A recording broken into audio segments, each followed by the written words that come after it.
बाबू खेल रहे हैं अपनी बहन के साथ।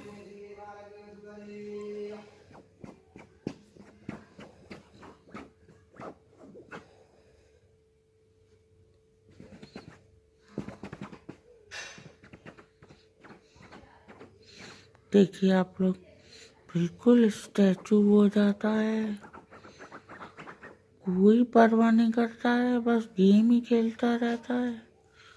देखिए आप, कितना डोलू सा होके बैठा है। ये देखिए, इसके प्राण बस गेम खेलने में है।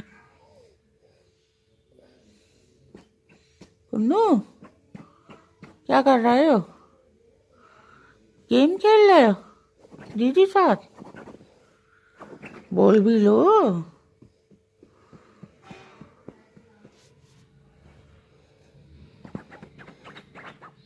बस बहुत गेम